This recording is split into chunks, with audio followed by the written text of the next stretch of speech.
హామీల అమలుకే ఉద్యోగ ఉపాధ్యాయులు రోడ్డెక్కుతున్న పరిస్థితి కనిపిస్తుంది. 2 ఏళ్ల కూటమి ప్రభుత్వ పాలనలో అన్ని అసోసియేషన్స్ కూడా ఆందోళన చేస్తున్న పరిస్థితి. ప్రస్తుతం వైఎస్ఆర్ టీఏ ఆధ్వర్యంలో జరుగుతున్న ధర్నాకి ఎమ్మెల్సీ రామచంద్రారెడ్డి వచ్చారు. ప్రస్తుతం మనతో ఉన్నారు, ఆయనతో కూడా మాట్లాడుతూ సార్ ఎలా చూస్తారు? ఇప్పటి వరకు కూడా ఉద్యోగులు ఆఫీసులు ఉండేవారు, కానీ రోడ్డెక్కి ఆందోళన చేసే పరిస్థితి, మండుటెండల్లో తమ సమస్యలు పరిష్కరించాలంటూ కోరుతున్న పరిస్థితి. ఏం చెప్తారు?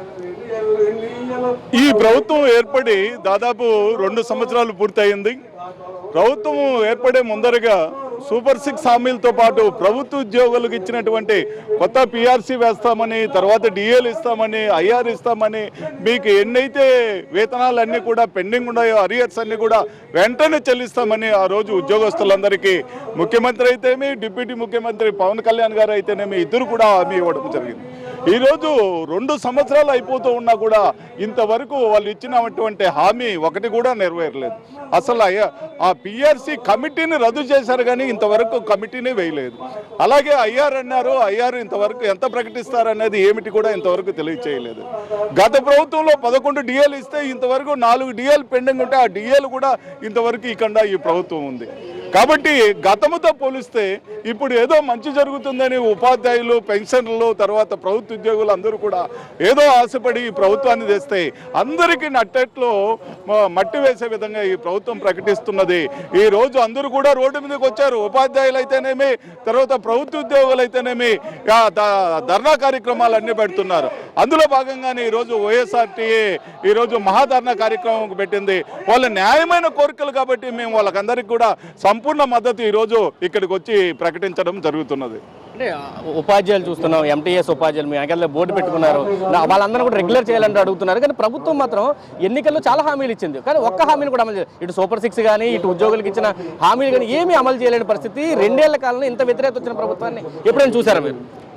వాస్తవంగా కాంట్రాక్ట్ లెక్చరర్స్ పోస్టు 11,000 పోస్టులు గత ప్రభుత్వము కంపల్సరీగా పోస్టులు ఫిలప్ చేస్తామని చెప్పి జీవో కూడా ఇష్యూ చేసినాక జగన్మోహన్ రెడ్డి గారు 3,500 ఆరోగ్య శాఖకు సంబంధించినటువంటి వాళ్ళందరినీ కూడా పర్మనెంట్ చేయడం జరిగింది. మిగతా 7,000 చిల్లర పోస్టులను చేసేలోగానే ఈ ఎలక్షన్స్ రావడము పెండింగ్ పడడం జరిగింది.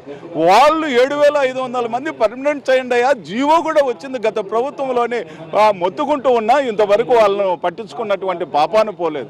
అలాగే 98 డిఎస్సిలో ఆ రోజు 98లో మిగిలిపోయినటువంటి వాళ్ళందరికీ కూడా పోస్టులు ఇవ్వడం జరిగింది. అందులో 400 పోస్టులు మిగిలి ఉంటే వాళ్ళు కూడా రోజు వెంటబడుతున్నారయ్యా 400 పోస్టులు మీరు చెప్పినటువంటి పోస్టులే మమ్మల్ని కూడా ఫిలప్ చేయండి అని వాళ్ళు కూడా వెంటబడుతున్నారు. ఏమి అసలుకి కాంట్రాక్ట్ ఉద్యోగస్తులను పట్టించుకొని పాపాన పోలేదు. వాళ్ళకి నెలల జీతాలు కూడా లేవు, 2 నెలలకు ఒకసారి 3 నెలలకు ఒకసారి జీతాలు కూడా ఉన్నది.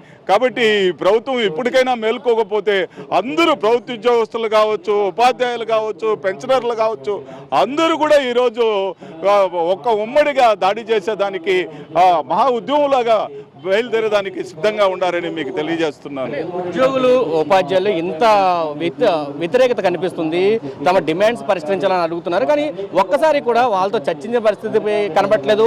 ఉపసంఘం కూడా వాళ్ళతో మాట్లాడిన పరిస్థితి కనిపించట్లేదు.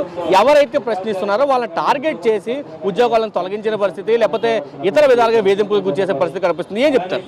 ఇది చాలా తప్పు అంటున్నాను నేను. ఇప్పుడు కాకర్ల వెంకటరామరెడ్డి గారు ఈ ప్రభుత్వ ఉద్యోగుల ప్రతినిధిగా ఉంటున్నాడు.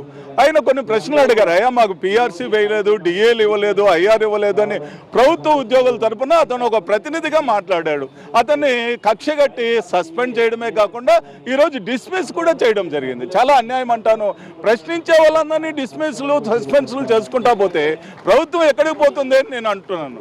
కాబట్టి ఇప్పటికైనా ప్రభుత్వం మేలుకొని ఉపాధ్యాయులు కావచ్చు, ప్రభుత్వ ఉద్యోగులు కావచ్చు, వీళ్ళందరి కోసము ప్రభుత్వం వెంటనే వీళ్ళను చర్చలకు పిలవాలి. చర్చలకు పిలిచి మనం ఏమి హామీలు ఇచ్చాము, వీళ్ళకి ఏమి హామీలు నెరవేర్చవలసి ఉంది అనేటటువంటిది చేయకపోతే మాత్రము ఈ ఉద్యమాలు తీవ్రమవుతాయని నేను మీ ద్వారా తెలియజేస్తున్నాను.